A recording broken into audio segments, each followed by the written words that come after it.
Vamos dar início à segunda mesa do seminário Cartas Abertas. Esta é a segunda de 4 mesas que acontecerão durante o mês de agosto, todos os sábados, por isso nos próximos sábados vocês também estão convidados. A mesa de hoje chama-se Estratégia e vai ter como mediador o Gabriel Kogan, ali no centro, arquiteto e jornalista, formado pela Faculdade de Arquitetura e Urbanismo da Universidade de São Paulo, em 2009. Tem uma pesquisa que intersecciona narrativa, história, urbanismo, arquitetura e arte. Trabalhou no estúdio MK27 e é colaborador do jornal Folha de São Paulo. Tem a tese de mestrado sobre uma narrativa urbana, sobre a história das enchentes em São Paulo. Como jornalista, publicou em revistas especializadas internacionais. Em 2015 fundou o Instituto Centro para Pesquisas Urbanas e de Arquitetura e edita a revista Centro, que teve o seu primeiro número lançado em dezembro. Como oradores, nós temos Abel Santos Maier. Eu vou fazer por ordem alfabética, não é por nenhuma ordem preferencial. Educadora social, licenciada em matemática, bacharel em turismo e tem especialização em pedagogia social. É coordenadora do Instituto Brasileiro de Estudos e Apoio Comunitário, sendo responsável pela elaboração e execução de projetos de prevenção à violência e promoção dos direitos humanos. É assessora da Secretaria Municipal de Educação de Guarulhos para a política de promoção da igualdade racial e étnica na educação. Está quase. Desde a década de 1990, apoia a criação de bibliotecas comunitárias em áreas periféricas da cidade de São Paulo, representou o polo de leitura Litera Sampa, no processo de elaboração do Plano Municipal do Livro, da Leitura, da Literatura e da Biblioteca de São Paulo. Correto? Depois eu vou para o Túlio Rocha Franco, assessor especial do Gabinete da Secretaria Municipal de Desenvolvimento Urbano. Foi secretário executivo do Conselho Municipal de Política Urbana durante o processo de revisão participativa do Plano Estratégico, Plano Diretor Estratégico e do Zoneamento da cidade de São Paulo e coordena o Grupo de Gestão da Operação Urbana Consorciada Água Branca. Mestrando em Gestão em Políticas Públicas pela Fundação Getúlio Vargas e graduado em Arquitetura e Urbanismo pela FAU, onde integrou o Grupo de Pesquisas em Infraestrutura Urbanas Fluviais, Grupo Metrópole Fluvial. Colaborou com o Estúdio Gibraltar e com o escritório Base 3 Arquitetos em projetos como a reurbanização da favela do Sapé. Milton Braga, que eu estou a tapar para a maior parte das pessoas. Professor na FAUSP, onde desenvolveu pesquisas sobre o projeto urbano em seu mestrado e doutorado. Em 2010 publicou o livro O Concurso de Brasília, 7 projetos para uma capital, premiado com o segundo lugar no 53º Prémio Jabuti, na categoria Arquitetura e Urbanismo. O Prémio Jabuti estabilizou um pouco a coisa. E o Prémio Esáquio na categoria Livro da 8ª Bienal Ibero-Americana de Arquitetura e Urbanismo, em Cádiz. É sócio fundador do Escritório de Arquitetura MMBB, fundado em 1991 em São Paulo. Entre muitas outras coisas que a mini-bio não comporta.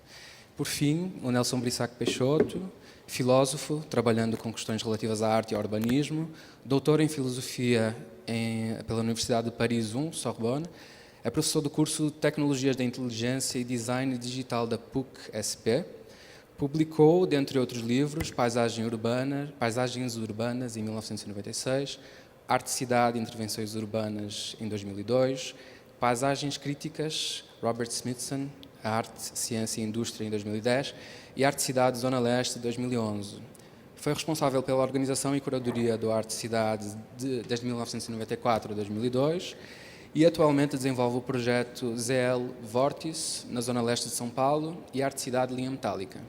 Então agora passo a palavra para o Gabriel. Obrigado pela presença de vocês. Eu vou ler o texto escrito pelos organizadores da exposição para descrever esse encontro. Acho engraçado quando os debatedores vêm para o encontro e chegam à conclusão que eles não tinham entendido nada sobre o que era, então, para evitar isso, eu vou ler o briefing que já foi passado. Então, o segundo encontro parte de uma leitura de estruturação urbana de São Paulo, com um processo histórico pautado pelos interesses de uma pequena parcela socioespacial da cidade, em detrimento da grande maioria da população e seus espaços. No momento em que o planejamento urbano tende a encarar a cidade como empresa-mercadoria, o encontro pretende discutir outras estratégias. Está falhando o microfone ou está saindo?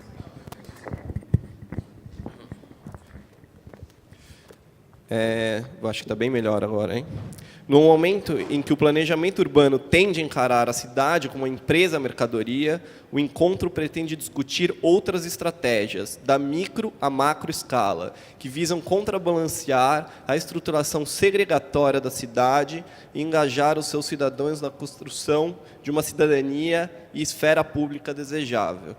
Eu gostaria de, rapidamente, inserir duas questões, que eu acho que seria legal a gente tentar debater aqui. A primeira é em relação à possibilidade da gente voltar a discutir questões estruturais sobre a cidade de São Paulo. Acho que o planejamento urbano, ou a teoria e o pensamento, ou a atuação sobre a cidade, durante muito tempo, foi pautada por casos de exceção ou protótipos, vamos dizer, de experiências. E eu gostaria de propor o desafio da gente tentar pensar em conjunto questões estruturais e perenes sobre os processos realmente transformatórios da cidade de São Paulo. E daí, essa é a primeira questão. E a segunda, que eu acho que é importante a gente retomar também nesse momento histórico, político e econômico do país, inclusive, é sobre a eficácia da atuação política e do planejamento urbano sobre as cidades no Brasil. Um texto que foi muito lido, talvez pouco entendido e muito ignorado também, completou já 11 anos, 10, 11 anos, o texto do Flávio Vilaça, As Ilusões do Plano Diretor, na qual o professor Flávio Vilaça discute realmente a eficácia desse grande mecanismo que foi constituído no Brasil historicamente e quão ele é capaz de fato, transformar a cidade. E eu acho que essa é uma discussão que a gente precisa retomar. Muito se gastou de tempo e trabalho nas últimas gestões para elaborar os planos diretores, mas quão realmente importante e significativo foram esses planos diretores para a transformação das cidades, no nosso caso, da cidade de São Paulo, mas isso vale pela Constituição Federal para todas as cidades com mais de 20 mil habitantes no Brasil, que é uma loucura, né? A quantidade de planos diretores que foram criados nesses últimos anos. E eu penso também em relação à eficácia, obviamente, na atuação de movimentos sociais, um caso emblemático recente, que o movimento do Passe Livre conseguiu levar talvez 1 milhão de pessoas às ruas em maio de 2013, mas parece ter sido um grande tiro de canhão que saiu pela culatra no final das contas. Então, acho que é importante pensar tanto essa atuação descentralizada dos movimentos sociais, contestatória, quanto a questão do planejamento urbano estatal em função de suas eficácias, da eficácia disso, né?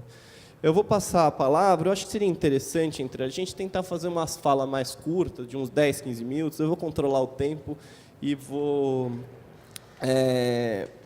indicar, inclusive, quando chegar próximo do tempo. Eu vou sugerir fazer nessa ordem. A Bel pediu para falar por último. Ela está tímida porque não é a única arquiteta, mas o Nelson também não é, tá, arquiteto. Então, a gente começa pelos arquitetos e depois a gente vai passando. Então, gostaria de saber se você pode começar. Bom, obrigado.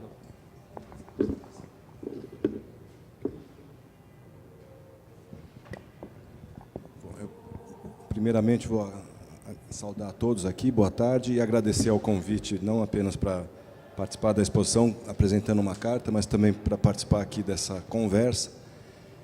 E vou também confessar que vai ser uma apresentação talvez um pouco atrapalhada, porque é sobre um assunto e um modo de exposição que eu não estou muito habituado a fazer. Eu costumo apresentar lá a produção dos grupos que eu represento nessas ocasiões. E o termo proposto, estratégia, logo de cara me pareceu talvez uma das coisas mais estratégicas hoje em São Paulo, cultivar a estratégia ou recuperar a cultura de projeto planejar, porque eu acho que estratégia, nós vamos ver aqui no Aurélio, de certo modo significa planejar. Surgiu o termo no planejamento das ações em guerra, e isso acho que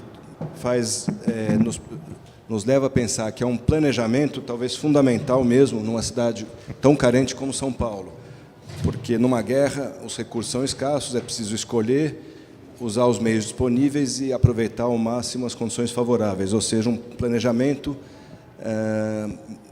de alta eficiência. No fundo, é isso que eu acho que estratégia nos traz. E aí eu fiquei pensando o que será, então, estratégico, na minha opinião, o que eu acho que a gente tem que começar a perseguir para que o planejamento seja mais eficaz, para que a gente possa voltar a discutir as grandes questões da cidade. Em primeiro lugar, é uma obviedade, mas muita gente talvez não pense isso, tornar as cidades mais belas, mais justas e, sobretudo, mais eficientes é fundamental numa economia ou num país, numa sociedade muito urbanizada. A gente perde para poucos países do mundo em taxa de urbanização. Acho que a Argentina é um dos países mais urbanizados, com 90 e tantos % da população vivendo em cidades, mas o Brasil já é 85% urbano e com uma economia que é urbana. Nosso PIB, nossa riqueza é produzida nas cidades. Então, ter cidades como as cidades que a gente tem é um desastre, inclusive do ponto de vista macroeconômico. Obviamente, a cidade é muito mais do que só o lugar da economia, é um lugar altamente desejável. Também, por essa razão, cultivar cidades eu acho que é estratégico. Ao contrário do que essa imagem sugere, que os melhores lugares da cidade são as praias, essa imagem eu acho que sugere aquilo que é verdadeiro, porque, no fundo, quem vai em Copacabana, ou melhor, talvez no Ipanema, lá no Arpoadorim, um lugar onde eu gosto de ir no bar, sentar, tomar uma caipirinha, não olha mais do que 30 segundos para o mar, e em seguida passa a olhar as pessoas. Então, no fundo, a grande praia das pessoas, da cidade, são as pessoas, e isso torna qualquer cidade potencialmente muito interessante. Evidentemente, as cidades brasileiras, que cresceram demais no século XX, foram muito mal feitas, e a nossa grande pauta é, talvez, reformar essas cidades. Eu, quando fui estudante, aprendi que isso era um acampamento e que nós faríamos Brasílias em lugar disso. Obviamente, não é esse o caminho. Se tem alguma coisa que vale aí nessa foto, são as casas, tanto as ricas como as pobres, e o que está faltando fazer é, talvez, a cidade que fique entre as casas. Então, acho que também é estratégico a gente mudar um pouco a mira da arquitetura para o desenho urbano ou para o urbanismo. E, evidentemente, aquela imagem já mostrava isso, essa construção é cheia de conflitos. Nós acho que vamos passar a tarde falando aqui sobre conflitos. Então, inclusive pela experiência recente, junto lá com o pessoal do Urban, fica muito evidente que nenhum projeto estrutural de grande escala irá para frente sem um mínimo de convergência entre os vários segmentos sociais. Talvez a gente possa falar basicamente em 3 grandes esferas ou poderes: o poder político, o poder econômico e o poder social.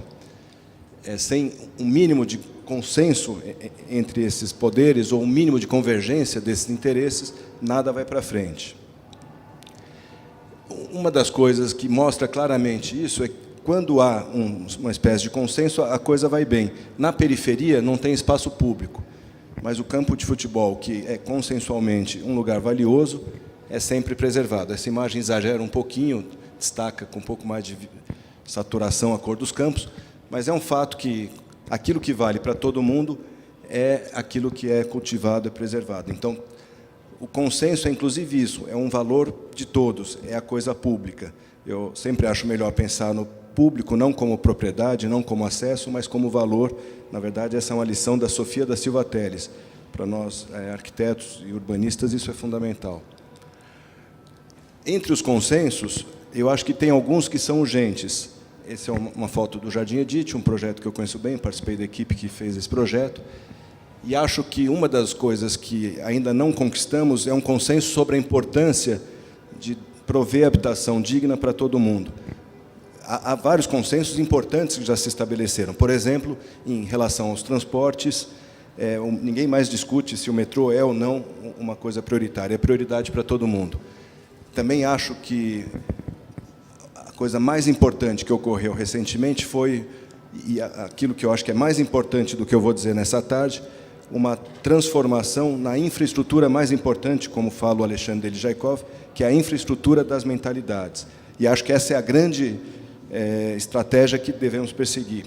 Quando eu falo em consenso, eu estou falando disso, né? Começarmos a cultivar valores comuns e a perseguir projetos que são de todos. Isso é o verdadeiro plano de uma cidade. Entre eles, por exemplo, o metrô. Agora, todo mundo tem defendido que as ruas sejam lugares vivos, não mais lugares perigosos.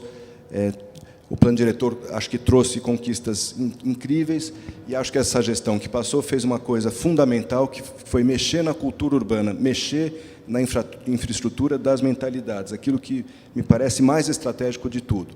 E cabe, talvez, agora a gente começar a eleger os verdadeiros temas. A habitação social me parece ser um deles, porque uma boa política de habitação social é a melhor política de transporte, ao diminuir a demanda por viagens, ao aproximar a moradia do emprego, é a melhor política de saneamento, ao conseguir completar a rede de coleta de esgotos, porque os coletores troncos que vão ao longo dos rios são interrompidos pelas favelas, e tudo aquilo que foi coletado é jogado in natura no rio e não chega nas estações de tratamento, onde há capacidade de tratamento.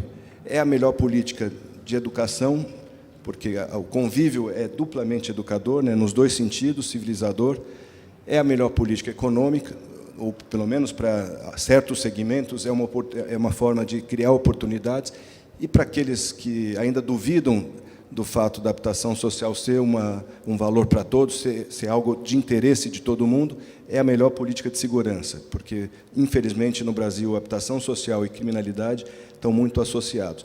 E nós não temos sabido fazer isso, né? Acho que a única solução verdadeira, direção que devemos perseguir, é aquilo que está se fazendo nas cidades mais avançadas do mundo, que é colocar a habitação social dentro dos condomínios de mercado. Paris, hoje, obriga, para qualquer empreendimento com mais de 800 metros quadrados, que 20% daquela construção seja destinada a quem precisa de subsídio. Com isso, seguramente, a criminalidade não se estruturar mais nas comunidades carentes. E, finalmente, acho que é muito importante, como estratégia, considerar o projeto, isso é uma coisa do Fernando de Melo Franco, mas que é muito verdadeira, como um campo para conciliar interesses, em princípio, inconciliáveis. Na minha opinião, o caso do Parque Augusta, por exemplo.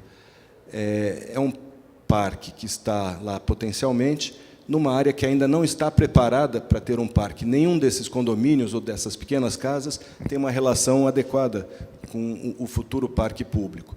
Talvez a melhor coisa fosse ter um edifício junto desse parque, que desenhasse esse parque, que oferecesse usos complementares a esse parque, mesmo que perdendo um pouquinho do que seria o parque. É muito melhor um parque qualificado do que um parque desqualificado, ainda que um pouco maior.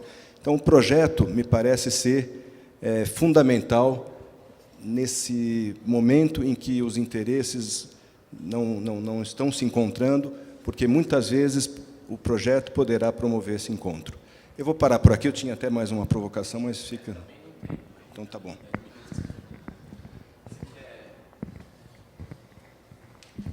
Passar a palavra para você, Fernando.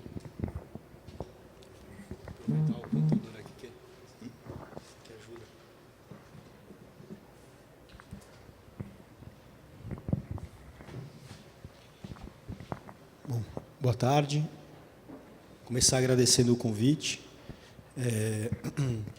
A ideia é fazer um breve relato, talvez é quase um manifesto retroativo das estratégias adotadas em virtude da necessidade da gente revisar todo o marco legal relacionado à política urbana de São Paulo e, por outro lado, para além de uma questão relacionada ao papel do poder público de regulamentar e ordenar o desenvolvimento urbano, né, pensar outras estratégias que eu vou trazer aqui que vão para além da questão um pouco que o Gabriel enunciou, da discussão dos instrumentos de planejamento e sua eficácia através do plano diretor. Acho que tem uma série de outros componentes que acho que é importante a gente trazer para cá.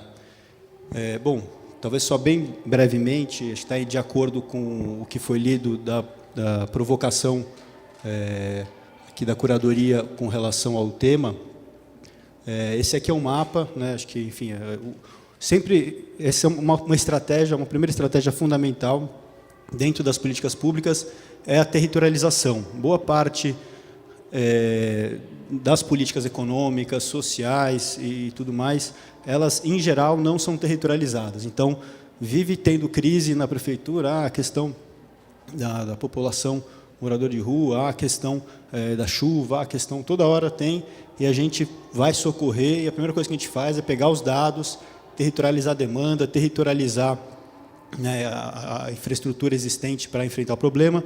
Então, quando a gente chegou na prefeitura, a primeira coisa foi tentar, de forma muito rápida, fazer uma problematização, né, isso aqui já está em vários livros, não é nada novo, mas aquela velha história da concentração das infraestruturas, concentração do emprego formal, a vulnerabilidade urbana, social e ambiental nas regiões periféricas, que extrapolam, inclusive, o município, né, pegam a região metropolitana como um todo, e o que pressupõe também uma outra estratégia de lidar com o território, que é repensar, que acho que isso é urgente, repensar as unidades de planejamento e gestão territoriais, uma coisa que o Alexandre também sempre provoca, e eu acho que essa é uma questão que está colocada. A gente está, inclusive, no momento, né, foi aprovado o Estatuto da Metrópole, e, por obrigação legal, as prefeituras, os entes federados, que os municípios e o Estado relacionado a cada região metropolitana, têm um prazo de 3 anos para desenvolver o plano de desenvolvimento urbano integrado, né, um plano diretor metropolitano,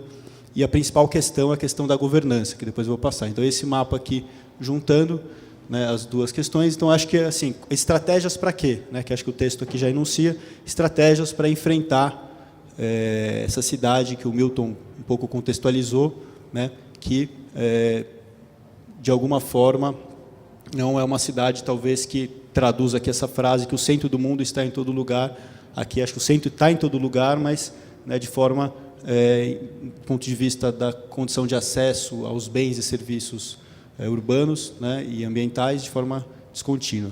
Então, a primeira coisa, talvez até já vou trazer alguns instrumentos e alguns resultados do monitoramento que a gente tem feito dos instrumentos da política urbana.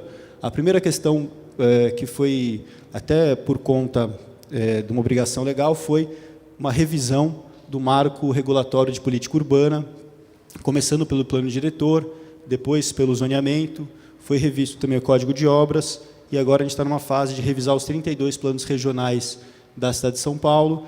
Esse é um mapa, talvez até um mapa que a gente está estudando para uma outras questões, não sei se a legibilidade está tão clara, mas que ele tenta traduzir um pouco, tenta sintetizar as estratégias de desenvolvimento urbano, basicamente numa nova visão, do ponto de vista que acho que o Fernando Mello traz bastante, que é pensar o desenvolvimento a partir das redes e sistemas de infraestruturas urbanas ambientais.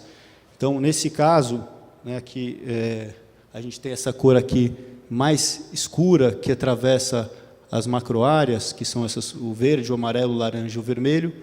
Então, pensar a primeira correlação entre o uso do solo e o desenvolvimento urbano é pelas redes e sistemas de transporte público.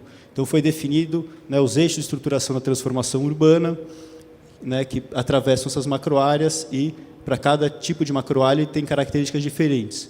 Além disso, em vermelho, aqui a gente tem a macroárea de estruturação metropolitana, que lida com aquele problema anteriormente anunciado, e é o local em que a gente tem aqui a orla fluvial e ferroviária dos rios Pinheiros, Tietê e Tamanduateí, as represas Bilis em Guarapiranga, e a gente tem os eixos de desenvolvimento econômico, né, que estão relacionados às principais infraestruturas rodoviárias e ferroviárias, e aonde, sobretudo, se encontram os usos industriais, estão em processo de transição produtiva, que tem uma pressão do mercado por ocupar esses territórios, e a gente entende que para cada aqui que devem ser desenvolvidos projetos urbanos, que a questão programática e a reconversão desses usos é fundamental. A gente tem, né, em amarelo, aqui a macroárea de redução, são conjuntos de macroárea, na verdade, mas, sobretudo, de redução da vulnerabilidade urbana e ambiental. Né? E a gente tem, aqui em laranja, aqui, basicamente, uma área que já está em urbanização consolidada, e em verde, um local aqui, que é a zona rural de São Paulo, que foi redefinida, que sobretudo, tende a fomentar o ecoturismo e a agricultura familiar. Bom, enfim, isso aqui, resumindo muito, gente, né, tentar passar para outras questões para além de uma infraestrutura e mentalidades que se traduz num projeto de cidade que a gente consiga pactuar. Um primeiro desafio, para além da questão da estruturação de uma política urbana pactuada de forma coletiva, é a questão de estruturar um sistema de gestão democrática. Acho que, sobretudo agora, com essa crise política que a gente está vivendo, a gente vê a necessidade, a gente tem experiência em outros países, né, na Espanha, tem experiências no México, nos países da Escandinávia, que tentam perseguir outras formas de tomada da decisão. E a gente, nesse processo, um processo de pactuação, essa aqui é uma foto da 6ª Conferência Municipal da cidade de São Paulo, né, a gente, logo no início da gestão, tinham 2 movimentos de moradia que estavam disputando espaço político, né, foram, isso, então, 10 mil pessoas, para entender um pouco o calor desse processo. Foram desenvolvidas uma série de ações, acho que eu não trouxe aqui, enfim, foi desenvolvido um processo com uma série de ferramentas para que a população pudesse participar desse processo. Essa é uma minuta colaborativa, que você tinha o texto da lei original, essa aqui é do zoneamento, na verdade. Depois aqui a minuta e todas as propostas, a pessoa podendo apoiar com ressalvas, rejeitar as propostas. Então, foi todo um processo de pactuação, e esses movimentos, na verdade, nem esses 2 movimentos, um terceiro movimento do Guilherme Boulos, o MTST, né, na época da aprovação do plano diretor, por conta da pactuação das propostas realizadas, acamparam em frente da Câmara de Vereadores de São Paulo, né, por, não sei se foi 1 semana, 2 semanas, até que o projeto fosse aprovado. Nesse sentido, depois o item 4 é com relação ao sistema de informação, o item 5 é de alguns instrumentos, que eu vou tentar mostrar como, enquanto estratégia também, o plano diretor e o zoneamento tentaram trazer mecanismos autoaplicáveis. Então, não é uma lei genérica, de diretrizes. Então, o movimento de moradia foi acampar em frente à Câmara, porque as zonas especiais de interesse social foram duplicadas na cidade, eram de 0 a 16 salários mínimos, passaram de ser de 0 a 10, sendo 60% disso para famílias de 0 a 3 salários mínimos. Então, é uma mudança significativa, o que traz o engajamento político. Com relação aos sistemas de informação e comunicação, esse é um mapa também que foi implementado, que é o GeoSampa, né, que é uma questão bastante importante, a organização dos dados na cidade. Isso é um problema gravíssimo de São Paulo, né? Os dados são, historicamente, não são tratados como informação, né? E é um processo incremental. Acho que esse é um primeiro passo importante. Eu vou fazer só um breve parênteses, é um projeto que eu estou acompanhando de perto, que a gente está vivendo agora um momento de transição da gestão dos processos administrativos, do papel para processos digitais, tá certo? Então, se a gente quer absorver essas informações, a gente tem que ter uma expertise de entender, nessa transição para o digital, que tipo de informações a gente quer de cada um desses processos. A gente tem que ter, na hora de cadastrar e de lançar as informações para abrir um processo, a gente está criando um sistema junto com a Secretaria de Finanças para capturar essas informações. Essas informações, antes de entrar no processo, elas vão para o banco de dados da Secretaria de Desenvolvimento Urbano. Nisso, lançam, eles chamam cuspir a informação no linguajar técnico dos programadores, cospe a informação para o processo eletrônico, abre um processo eletrônico, volta para o banco de dados, o banco de dados falou, opa, abriu isso e joga para esse mapa aqui, né? Então, a gente vai conseguir médio e longo prazo. A gente está começando com 2 projetos, que são os termos de cooperação de área verde pública e os parklets, que a gente vai conseguir, cada projeto cadastrado, cada ponte nova, cada licenciamento edilício, todos os projetos poderiam estar em tempo real sendo vistos no mapa na medida em que o processo eletrônico, a gente captura essa informação daquilo que passar a ser projeto eletrônico. Então, é um pouco esse o projeto que eu acho que é muito importante. Eu não trouxe aqui para não ficar muito longo, mas com base nisso a gente consegue criar sistemas de monitoramento. A gente está fazendo agora o plano diretor que revela uma série de questões. Gabriel, você vai avisando? Tá, vou correr agora, só para passar o todo. Com relação à questão do plano diretor, eu trouxe 3 instrumentos. O primeiro, coeficiente de aproveitamento. Antes ele tinha uma fórmula no artigo 274 do zoneamento que criava, o CA é 1, mas quando o sujeito construir com metade do terreno, ele pode construir 2. Então, tinha um subterfúgio lá, que era a fórmula de Adiron. Isso passou a ser um coeficiente básico 1 para toda a cidade. Com isso, esses recursos vão para o Fundurb. O Fundurb, por lei, destina em ações programáticas pré-estabelecidas, sendo um pouco o que o Milton falou, da importância da habitação social, 30% no mínimo para aquisição de terreno, né, e 30% para o transporte público. Esse é um mapa do que foi arrecadado em 2013 com a venda de outorga onerosa, né, ou seja, a importância da estratégia de territorializar as questões, e esse é um mapa de onde a gente investiu naqueles programas. Então, fica nítido, né, como, enfim, um plano diretor, acho que a questão nem acho que pode ser ou pode não ser. O Flávio Vilassi, nesse aspecto, tem razão em certa medida, mas acho que o instrumento em si não pode, esse mapa aqui acho que traduz um pouco isso. Outra questão importante também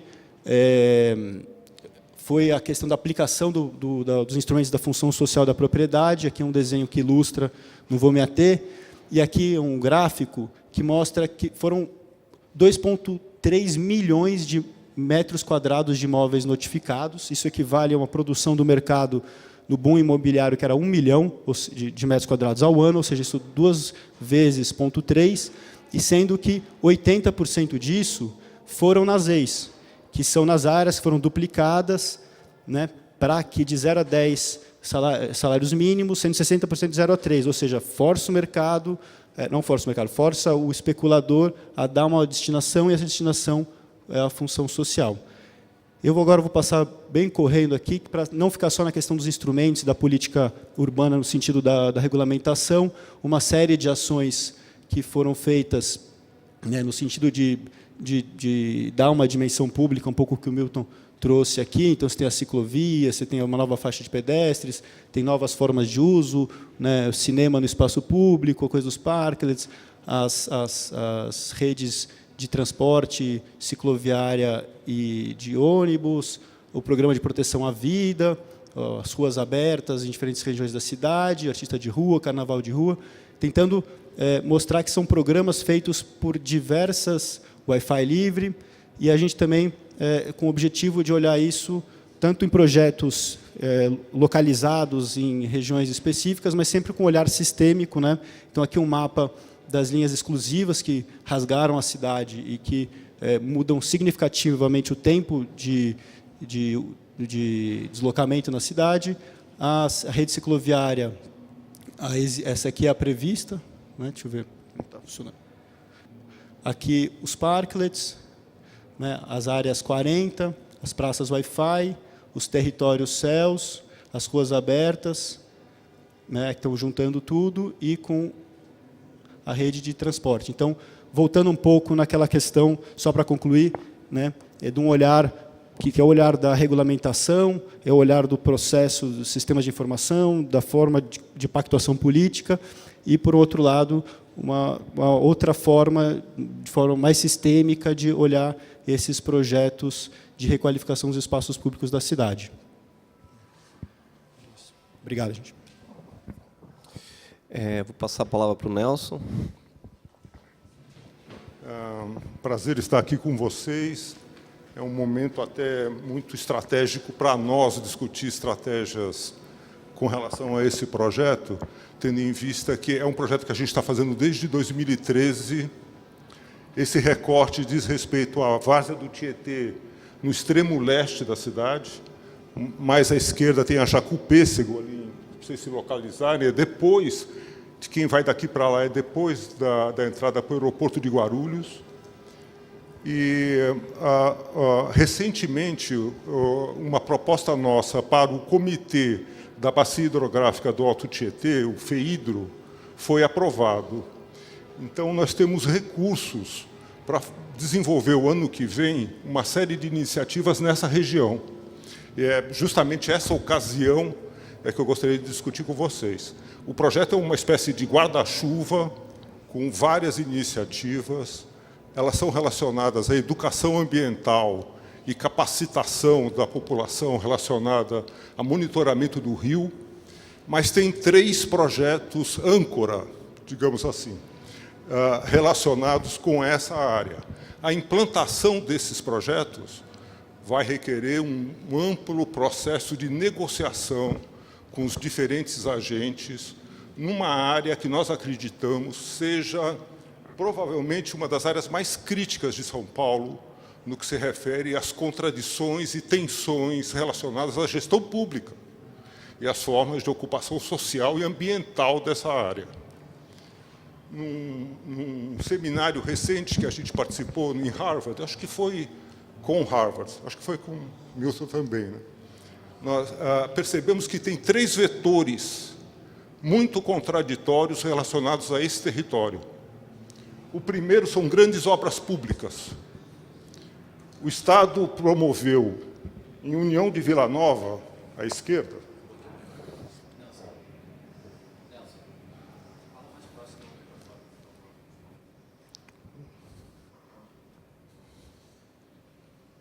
aqui é a União de Vila Nova. O Estado promoveu aí um amplo processo, não está no mapa, mas essa área foi amplamente reurbanizada, foram construídos conjuntos habitacionais. É a primeira área que foi ocupada na várzea, em 1983. De lá para cá, toda essa região foi ocupada. Essa região não era ocupada. Ou seja, em fevereiro de 83, 40 famílias ocuparam essa área. Em dezembro, 30 mil pessoas já estavam aí. Agora são 400 mil pessoas. O processo aqui... Aqui o Estado promoveu a construção de um grande polder no Jardim Romano. Um grande dique com piscinão, é um sistema de contenção de enchentes. Um novo projeto está previsto aqui, ó, em Vila Itaim, um novo polder em vias de ser construído. Então, por um lado, nós temos essas grandes intervenções públicas de engenharia. O segundo vetor é a proteção ambiental. Os órgãos de proteção ambiental, sobretudo Fundação Florestal, Secretaria do Meio Ambiente, conflitam nos seus projetos e propostas com as grandes obras públicas dessa natureza. O terceiro grande vetor são as ocupações, que vão diretamente, que ocupam diretamente áreas de proteção ambiental. Isso é uma grande APA. Esses 3 vetores são irreconciliáveis. Num campo onde as negociações e os acordos têm que ser feitos. Os 3 projetos âncoras vão, na verdade, lidar diretamente com essas tensões. O primeiro projeto nós convidamos o Rui Otaki. O Rui Otaki tem um projeto do Parque Ecológico do Tietê. O parque é aqui, ó, daqui para lá.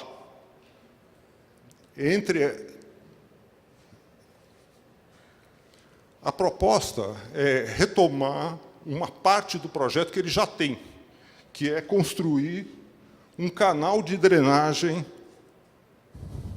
um canal de escoamento de esgoto, água e fornecimento de água ao longo do limite do parque. Mas a negociação que nós fizemos foi ele estender o pré-projeto. Nós temos recursos para fazer um projeto técnico. Estender para a infraestrutura local. Ou seja, diretamente discutir a reurbanização dessa região. Uma implantação de infraestrutura que dê sentido urbano, organize urbanisticamente essa área. Eu acredito que o desenvolvimento do projeto da infraestrutura local vai ser mais complexo, aliás, do que simplesmente o do canal coletor. O segundo projeto é do arquiteto Paulo Fonseca, professor da FAO, que dirige o projeto, o Fab Lab da USP. A proposta dele é implantar 3 protótipos, ou 4 protótipos, não está muito claro, de calçadas drenantes na área. Isso é uma operação que ele vem fazendo há muito tempo. É alguém que trabalhou nas fábricas da Irundina, alguém que tem um grande histórico na área de construção popular, de infraestrutura, sobretudo. A ideia é desenvolver 2 canteiros. Nós planejamos um no Jardim La Pena, aqui, e outro aqui no Jardim Helena. 2 canteiros onde os módulos das calçadas drenantes serão fabricados e implantados com o trabalho da própria população. A novidade é que a forma pode ser hoje fabricada no Fab Lab, com fabricação digital. Ou seja, uma modelagem que possa ser variável e adaptada às condições do terreno. Nós não temos mais moldes iguais, repetidos. Então, isso implica também num processo de formação dos moradores para fazer a modelagem digital, aproveitando que existem novos Fab Labs implantados na região. No Jardim Romano tem um Fab Lab novo e pode dar apoio para isso. O terceiro projeto, âncora, é o da Regina Silveira, artista Regina Silveira. Ela vai desenvolver 4 espaços públicos desenhados e fabricados, as lajotas, com os moradores. Um no Jardim, um em União de Vila Nova, outro aqui no Jardim La Pena, outro nessa região do Helena e outro aqui. Esse é um processo que ela já vem fazendo há 1 ano e meio, com oficinas, workshops, desenhando, são 4 espaços públicos diferentes. Os desenhos determinados pela cultura e a história das pessoas de cada uma das áreas. E a fabricação feita no próprio local. Retoma um projeto que ela desenvolveu aqui na calçada da Biblioteca Mário de Andrade. Eu acho muito interessante. Aqui pertinho vale a pena ir ver. É claro que com outros recursos técnicos e outras opções. Dito isso, nós temos o início desse trabalho prático, vai ser no ano que vem, porque os recursos serão liberados no ano que vem. Nós temos esse semestre para afinar as negociações relacionadas ao que está implicado aí. Tendo em vista que nós temos vários agentes presentes nessa região. A discussão que eu gostaria de fazer com vocês é qual o papel que a gente tem nisso? Qual o papel que...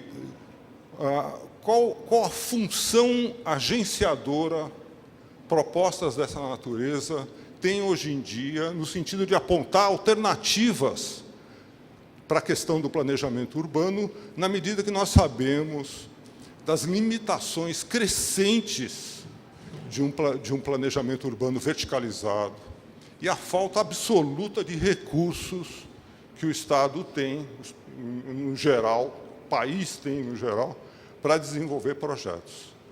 Ou seja, o modelo desenvolvido dos anos 80 aos anos 90 em União de Vila Nova não pode ser replicado no geral. Não só por causa da escala, mas por causa de mudanças profundas nos princípios, no entendimento de quais as estratégias que a gente tem que adotar com relação a situações dessa natureza e que tipo de agenciamento é necessário fazer para viabilizar os projetos. Aqui, terminando. Bem rapidinho. Elencando, portanto, os níveis de negociação que necessariamente tem que se fazer. Nós temos dois grandes operadores no Estado, né, o DAE e a CDHU, e a Secretaria do Meio Ambiente e a Fundação Florestal. É difícil a relação entre eles, tendo em vista as diferentes abordagens e propostas para a área. Depois, a Prefeitura.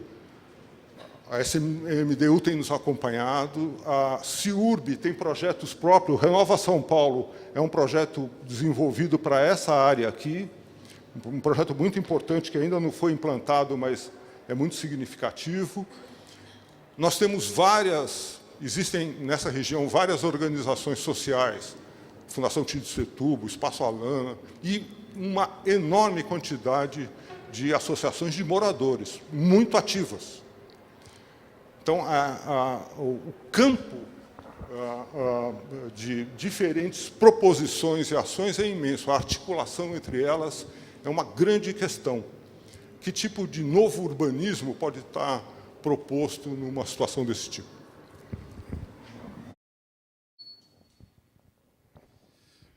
Vou passar a palavra para a Bel, por favor. Peraí. Quando chama alguém que não é arquiteto, né, aí bagunça tudo, né? Não fala em pé, não traz apresentação, vira outra coisa. Primeiro, agradecer muito aí o convite de vocês, né? A gente conversou um pouco, porque era para entender, né, embora tenha um filósofo também aqui nessa roda, qual o lugar de uma matemática que trabalha com projetos sociais da periferia nessa conversa. E aí fui encontrando qual era o nosso lugar, né, das organizações, dos movimentos sociais, que têm tido um lugar importante de lembrar que nós também somos da cidade, né? Porque muitas vezes nós olhamos os projetos pensados para a cidade de São Paulo como se nós não contássemos, não existíssemos. E eu conheço bastante a região da Zona Leste, eu sou da Zona Leste, e há 9 anos eu escolhi uma atuação com o pessoal do Fundão, da Zona Sul, pela questão da ocupação dos movimentos culturais, dos saraus, das bibliotecas comunitárias, que fazia sentido dentro desse desafio que nós temos traçado de colocar a questão da cultura e da arte como um elemento importante para se repensar essa cidade. Nós escolhemos, né, eu li aqui alguma das cartas que faz uma crítica aos grafites, e é interessante. Então, quanto para nós foi também, né, estratégia de comunicação com essa cidade, para alguns é uma agressão à história que essa cidade tem. E desde que nós, né, escolhemos vir para o centro, com todas as dificuldades aí do deslocamento, horas para chegar, quando a gente fala de Parelheiros, né, que virou o novo polo de ecoturismo, significa falar muitas vezes de 3 horas para chegar aqui ao centro com o transporte público, mas a gente escolheu de fazer esse trajeto, vir para cá, conhecer os equipamentos, para conseguir, né, estrategicamente discutir o que a gente quer lá onde a gente está. Né? Porque às vezes acham que é suficiente levar campo de futebol para a periferia. que é importante, é um elemento agregador. Os times femininos, graças aí ao desempenho do futebol feminino, têm crescido também nas áreas periféricas, mas a gente tem discutido que a gente não quer só futebol, a gente quer ter equipamento cultural também, e equipamento cultural de qualidade. Mesmo que tenhamos ocupado aí os bares para fazer saraus, né, ocupado cemitério, eu venho de uma biblioteca que está dentro de um cemitério na Zona Sul, que ocupou a Casa do Coveiro, porque não tinha nenhuma biblioteca comunitária naquela região, não tinha nenhuma biblioteca pública, a biblioteca das escolas do Estado, porque lá não tem biblioteca municipal, estavam fechadas, e a gente decidiu ocupar o cemitério. Mas ocupar os espaços que existem não significa que a gente deixe de reivindicar o direito de ter o equipamento público também lá. E uma estratégia que nós começamos a discutir com o processo dos planos do Livre da Leitura foi de que os itinerários de ônibus, que sempre trazem todos os shopping centers que passa da cidade, não trazem a indicação das bibliotecas e dos equipamentos culturais. Então, para nós é importante, quando a gente entra num ônibus, saber que ele vai passar em frente a uma determinada biblioteca, a um centro de cultura. Isso é processo de formação para nós. Porque quando eu olho lá no ônibus, está dizendo, olha, vai passar em frente ao Museu Afro-Brasil no Ibirapuera, isso é um jeito de conhecer a história e ocupar também essa cidade. E tem sido também importante para a gente como estratégia, né, quando foi trazido já aqui por vocês, né, um desafio, como é que você junta esse interesse, o interesse público, o interesse privado e os interesses sociais. O que nós mais temos feito, né, é provocar o debate com o poder público, é bater na porta.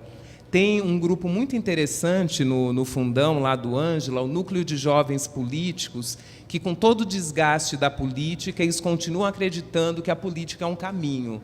E eles se encontram para discutir política, para ler jornal, para pensar a cidade. E uma das pautas desse grupo era uma ponte lá do Mboimirim, né, que atrasava a vida das pessoas em mais do que de 1h30. A gente, quantas vezes nós vimos na TV, é aquela multidão que descia dos ônibus e fazia horas caminhando, e esses meninos batendo na porta do poder público, da subprefeitura, dos eventos, sempre falando dessa ponte, até o dia que a ponte sai, vira uma questão de festa. E aí eles elencaram, a outra meta era ter um espaço de cultura e de lazer. Eles falam, por que não? Nós estamos aqui numa área de manancial, área de Mata Atlântica, que agora começa a ser descoberta como polo de ecoturismo da cidade, só que a gente não tem um espaço que a gente possa aproveitar a represa como os outros podem aproveitar. E aí eles reivindicam, a área foi comprada, né, pela prefeitura, virou clube, e esses meninos falam, mas se a gente não fizer uma discussão de formação com a comunidade sobre como usar esse espaço, o espaço vai ser destruído, depois dizem, está vendo, não adianta dar nada para a periferia que não funciona.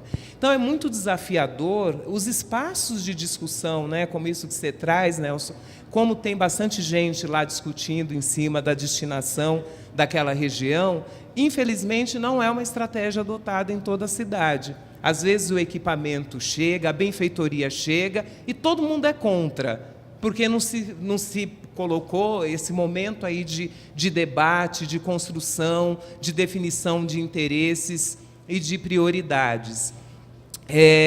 Nós temos aí apostado, né, em criar esses momentos. Nessa semana, nós conseguimos trazer várias pessoas das bibliotecas comunitárias para a Câmara Municipal. A gente está promovendo aí uma discussão de trazer audiências públicas, porque as bibliotecas comunitárias, elas têm se caracterizado como espaço de construção política. Não é só de acesso à leitura, de acesso à cultura, é um espaço de construção política o que as bibliotecas comunitárias têm feito.